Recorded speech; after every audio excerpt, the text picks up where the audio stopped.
So now that we have kind of established the need for policy, the need for laws towards what are the different ways we can ensure implementation of policy, and then what may be possible barriers of it, we can now talk about advocacy. So advocacy is active effort to influence change, right? So raising awareness about accessibility gaps, and this is something which I as an instructor and now you as an accessibility expert should also be aware of, that it is important to make other people aware about accessibility, about digital accessibility, about the requirements and needs of people with special requirements. So advocacy is raising awareness and bridging accessibility gaps, engaging different stakeholders and decision makers, and promoting inclusive policy reform. So telling people about the issues so that different stakeholders are able to get sensitized about it. Let us now discuss why advocacy is important. And for several decades, inclusion and accessibility was not part of human rights. It was not, guidelines were not in place, laws were not in place. RPWD Act was passed in 2016. And that has evolved through advocacy and pressure from individuals as well as organizations working towards advocacy for persons with disability. Users themselves have voiced their issues and demands to drive reform, and advocacy really bridges the lived experiences and regulations in a country, in an organization, anything. So what are the different ways we or our organization can engage in accessibility advocacy? So one is people do community-led initiatives, they do public awareness campaigns or workshops or conferences. Then there can be corporate engagement where people participate, have roundtable discussions, have workshops, etc., conferences, etc. And then there may be legal action, right, which is published publicly, and then people, kind of read those legal about those legal actions, and then they kind of try to adhere to the policy out of fear. So nowadays, social media has become a very, very powerful tool for advocacy, and digital advocacy is becoming very, very useful and in mobilizing bigger crowds and telling people about the issues, telling people about events which may be going on for advocacy. So social media is bringing in a lot of awareness. Accessibility audits are shared publicly on social media, which brings in a lot of understanding as well as compliance and regulation related knowledge. Open letters and petitions from users and from organizations who are supporting these causes. And then there can be inclusive design campaigns which can be mobilized and published on social media. So all of these methods are becoming very popular due to the large scale dissemination possible with very easy and low cost requirements to mobilize and inform people about it, make them aware about it. While it is definitely easy to kind of tell people about accessibility and the related issues through social media, it is also a very powerful tool for misleading organizations, countries, or people for that matter. So we have to be aware and conscious about the ethical dimensions of advocacy. So we have to be respectful in our representation. we have to avoid tokenism. We have to center people. We have to put their voices in the center, who themselves are either beneficiary of inclusion laws or policy or products, or are people who are excluded due to laws or policies or products. So, and long term systemic change happens over a long period of time. It doesn't happen very quickly. So, one of the major ethical dimension can be not to demand radical changes in one go. So, policy and advocacy both are kind of overlapping, and they both try to ensure independence. So, policy creates structure, advocacy drives that momentum, and both are necessary for a sustainable inclusion and sustainably inclusive society. So, in an accessibility ecosystem model, in a governance framework, governance is looking both at advocacy as well as policy. So, policy is able to set standards and legal expectations. Then institutional implementation happens, that okay, organizations operationalize through training and compliance based on that policy.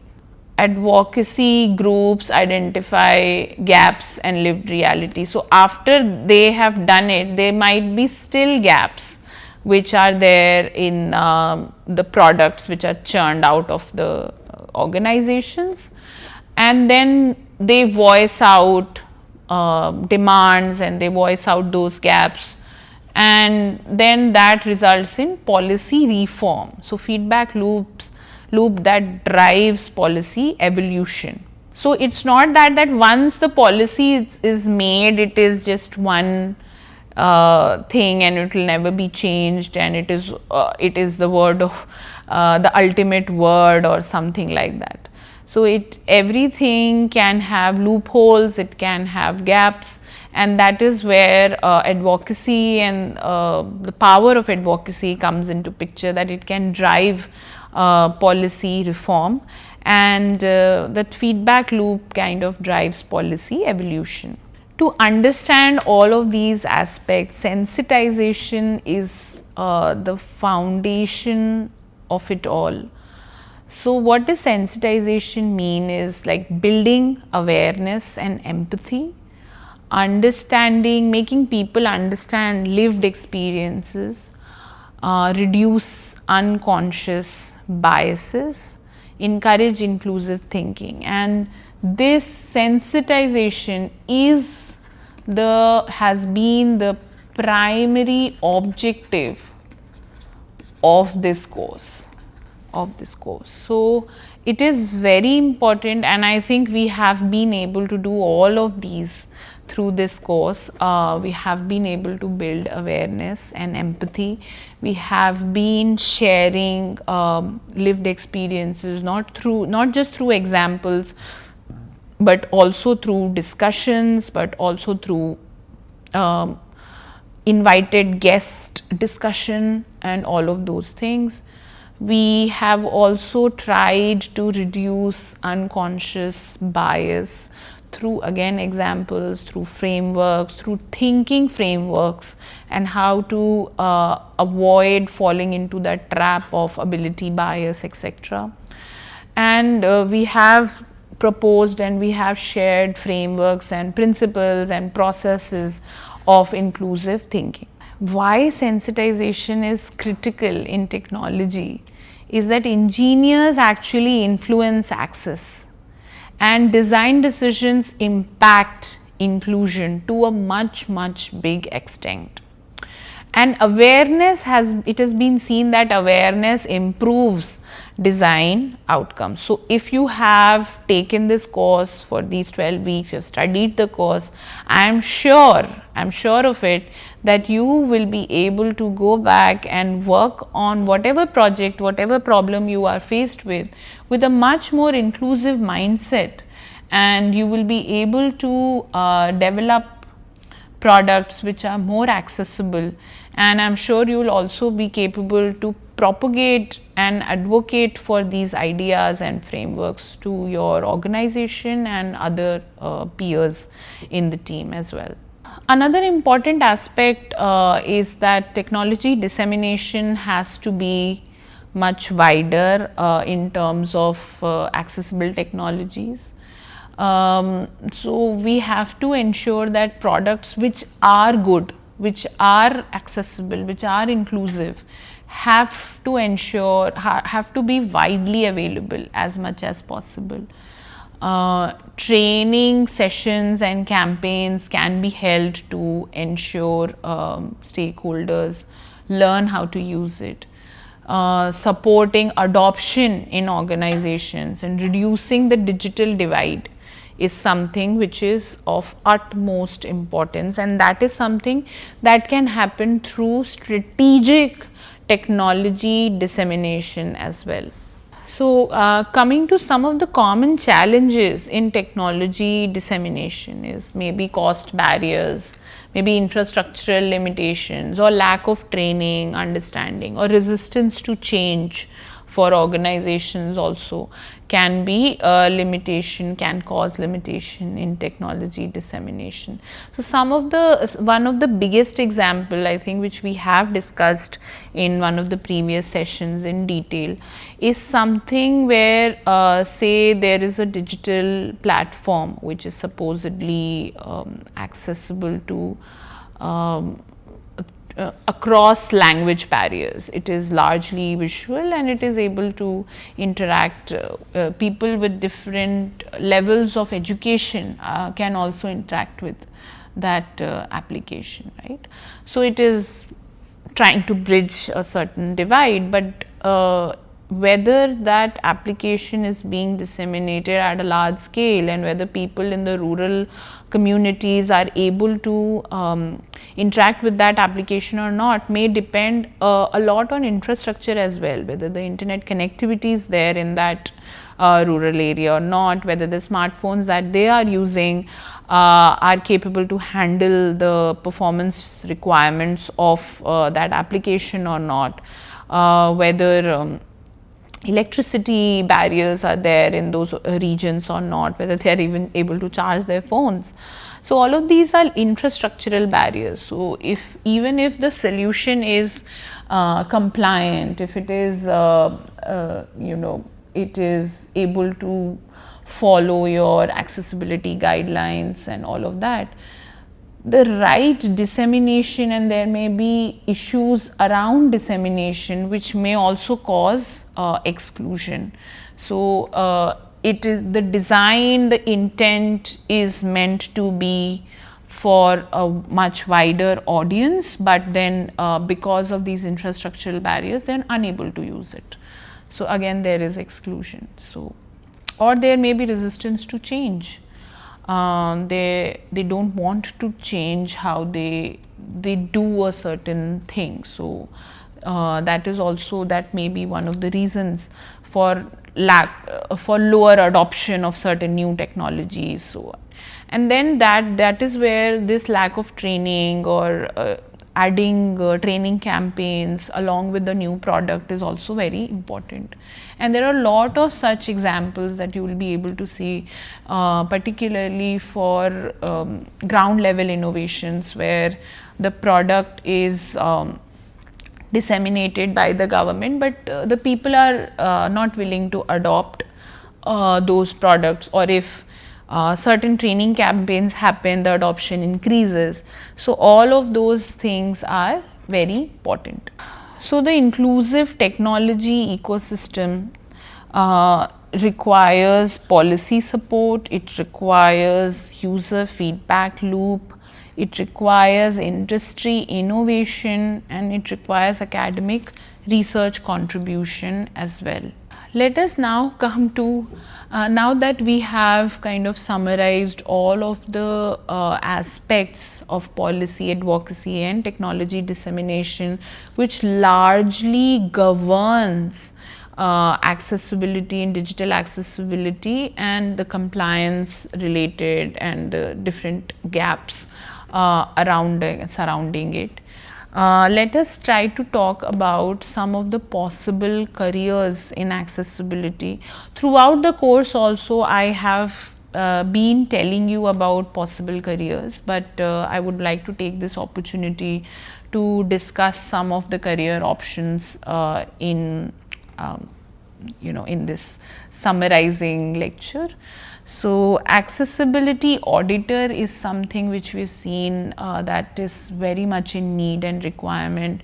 Now that policies and mandates are in place, a lot of organizations are looking for third party auditors, and you can be an external auditor. There are a lot of auditing companies, there are auditing organizations like Saralex or CABE and all of those, which hire a lot of accessibility auditors. Or if bigger organizations, they want to hire internal accessibility auditors, those kind of positions may also be available. But for being an accessibility auditor, all of these aspects of evaluation and compliance and WCAG and POUR, all of these aspects which we have discussed in the course, you should be an expert in that, and I'm sure after this course you have developed that mindset as well as that expertise which is going to take you to this position. Other possible career option which is there is an inclusive UX designer. We have spoken about in detail a lot of different aspects of user experience design pertaining to accessibility and how a good inclusive designer can ensure accessible designs. So you can position yourself as an inclusive UX designer also, and companies are looking for such designers who are able to understand compliance and still are able to deliver visually striking designs. So basically the designs are compliant, they are able to incorporate all of those multimodal interactive aspects as well, and they are able to follow the WCAG guidelines as well. But because of those compliance, the visual quality and the interactivity is not getting compromised. So that is where the niche lies in terms of an inclusive UX designer. Then you can also be a policy analyst. So as we discussed that policy may require reforms, or even for compliance, somebody has to study the scope and the applicability of that policy. So organizations, bigger organizations, they have policy analysts who are in internal posts, as well as there are policy analyzing organizations which are more legal organizations.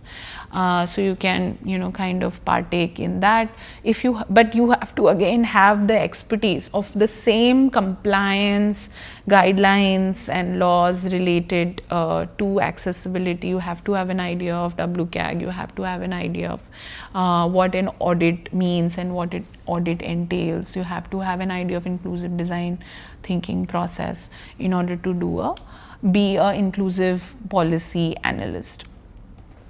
Then somebody can also become an assistive technology specialist. So you can innovate a specialized solution which is an assistive technology as well. If you have an understanding of the frameworks, the gaps, the challenges, the different ways how accessibility can be approached in a digital product, you can also be an assistive technology specialist. So you have to understand what are those gaps which are not being addressed by a blanket product, and then that is where to fill that specific unfilled gap, you can propose assistive technologies for to fill those gaps. Other than that, other various roles can be in the industry. It can be accessibility testers, compliance managers, inclusive product development engineers, corporate social responsibility related positions which are there, because they review projects and they approve grants for inclusive design academic projects or research projects. So all of these internal positions may also, knowledge of accessibility will benefit you to fill those positions. Also you can add this course in your resume and kind of apply for these internal positions as well.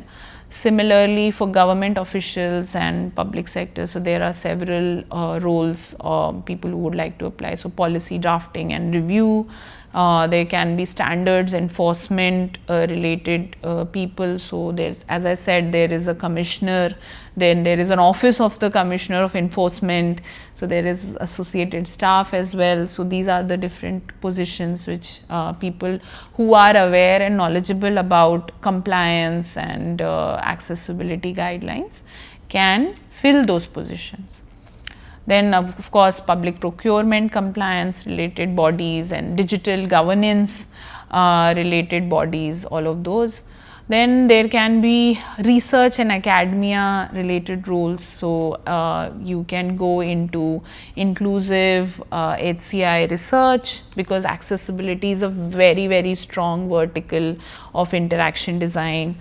You can go into assistive technology innovation, you can be a person or a researcher who develops standards, or you can go into curriculum design also and propose courses and develop courses and teach courses on accessibility and digital accessibility and all of these frameworks that we have spoken about. So of course all of these positions would require the similar understanding of accessibility. So understanding the standards, the guidelines, understanding testing skills which are more technical. Then there can be user-centered design, frameworks related knowledge, and of course your ethical awareness about accessibility and policy for accessibility. So make sure that you acquire these. Some of these, three of these of course we have talked about in depth in this course. Ethical awareness also we have been talking about in this course, and while we can talk about ethical awareness, but that is something that one has to acquire a little bit on their own as well.